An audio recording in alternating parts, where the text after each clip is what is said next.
All right, guys, this is like trying number 50 million and 10th time on trying to record this one little lesson on slopes of lines. So let's go and focus.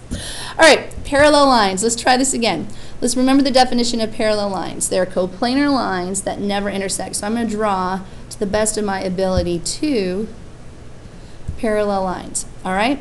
And they never, ever are going to intersect. So here's line A, and here's line B. Okay?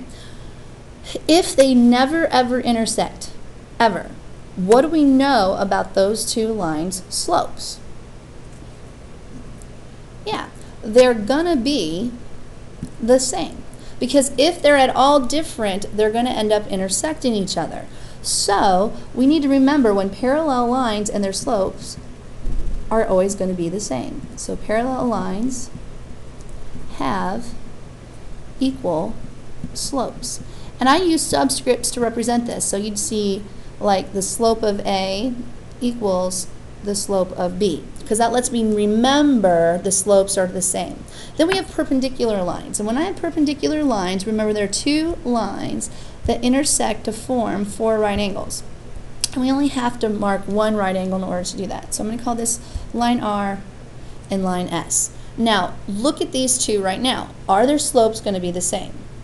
Obviously, no. In fact, look at this one. This one's a falling line, so it's negative. This one's a rising line, so it's positive. So right away, you should go, oh, one's going to be positive, one's going to be negative. Excellent assumption. But they also, if you remember from last year, they have to be reciprocals of each other. So remember, perpendicular lines' slopes are opposite reciprocals.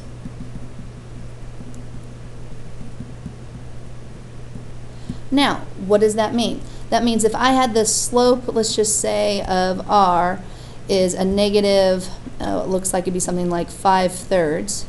That means my slope of line S has to be a positive because it's an opposite, 3/5. Remember, reciprocals are flip-flops. Just another quick reciprocal review. If the slope of one is 3, what would be the slope of the one perpendicular to it? Should be a negative 1/3. They flip-flop over. Remember, 3 is understood to be over 1. All right, now let's do some examples of what you're going to do on your homework. The first one talks about line segment AB. Line segment AB contains points 2, 4, and 3, -2. Now look what they're saying. Suppose segment AB is parallel to segment CD. Find the slope of CD. Well, I can't find the slope of CD because I don't have 2 points for it.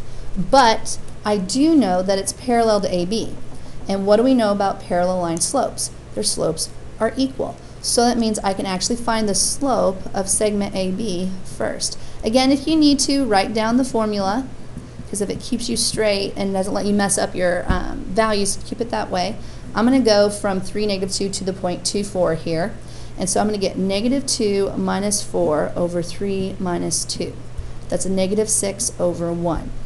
Now, if the slopes are the same, that lets me know the slope of segment CD is also a -6. Look at the next problem.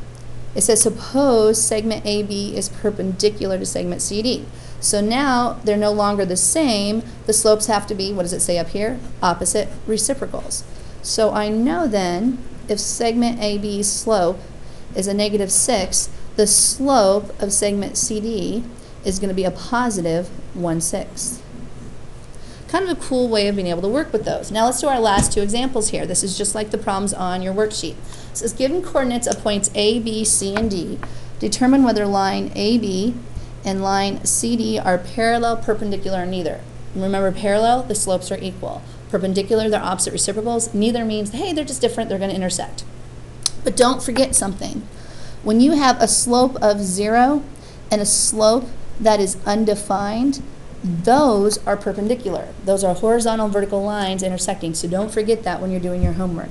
So let's do our slope for the first one. So the slope of line AB. I'm not going to write the formula this time. I'm going to make sure that you understand how to do this without.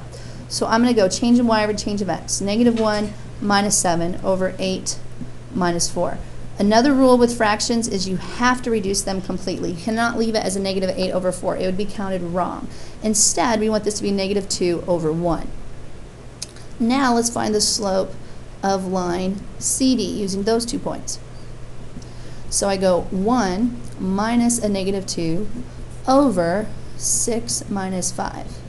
Well, that ends up being 3 over 1. They're not the same. They're not opposite reciprocals, so the lines are neither. You just know they intersect each other. Let's do the same thing for the last example. We have the slope of line AB. So we're going to go 4 minus 2. I'm going to go this direction over 10 minus 5. So I end up getting 2/5. And then I get the slope of line CD. I'm going to go this way again. I'm going to go negative 3 minus 2, change in y's, over a negative 4 minus a negative 6. And in class, this is where I saw a lot of errors when we were working on it together. We get a negative 5 over, that's a negative 4 plus a positive 6. What is that? Negative 5 over a positive 2. Now look at these. Are they opposite reciprocals? Yeah. So the lines are perpendicular. On your homework, make sure you show your work.